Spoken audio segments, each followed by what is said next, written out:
मैं रुपेश कुमार श्रीवास्तव, अध्यक्ष राज्य कर्मचारी संयुक्त परिषद गौरव, आपके माध्यम से हम बताना चाहते हैं कि माननीय मुख्यमंत्री जी के जीरो टॉलरेंस की सरकार के बावजूद भी जनपद के लगभग सभी विभागों में पीडब्ल्यूडी, विकास भवन सहित सभी विभागों में एनपीएस कर्मचारियों के साथ शोषण, उत्पीड़न किया जा रहा है, जो कि अन्याय है।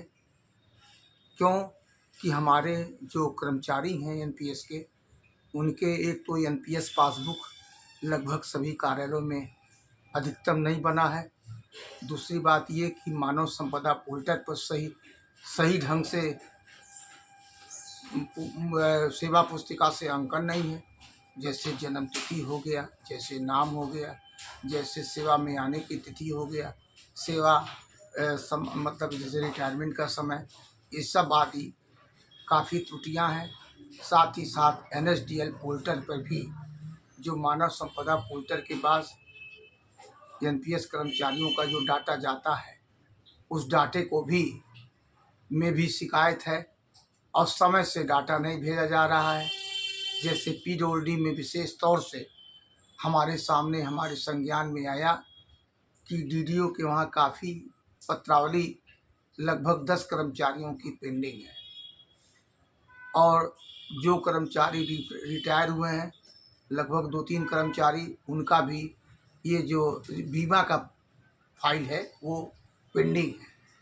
अब आप जानते हैं कि ऑनलाइन पोर्टल पर ऑनलाइन के लिए 15 दिन का समय होता है। 15 दिन में अगर डीडीओ ने भेज दिया समय से तत्काल, तब तो वहाँ पर कोषागार जाएगा, कोषागार लायक जो होगा कोषागार करेगा, अन्यथा वो डायरेक्टर के वहाँ निदेशक लखनऊ जाएगा।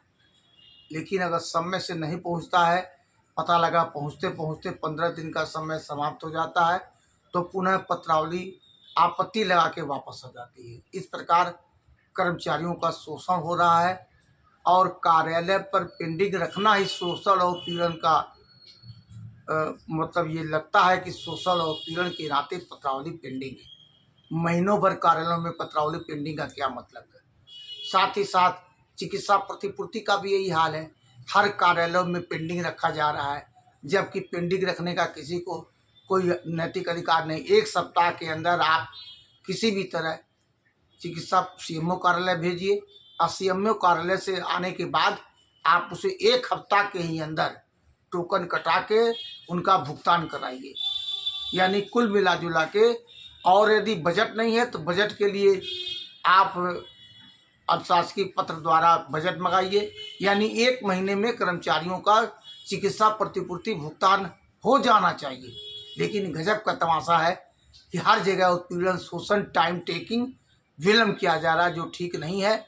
हम आपके माध्यम से इस विषय में सीटीओ महोदय ने भी सारी जनपद को पत्र लिखा है कि विलम्ब न करते हुए तत्काल सारी सूचना जनपद के एनपीएस कर्मचारियों की भेजी जाए और यदि किसी की कोई सेवानिवृत्त है 3 महीने कटौती बंद कर दिया जाए, हमको सूचना दिया जाए ताकि हम उनका पेंशन आदि करवा सकें।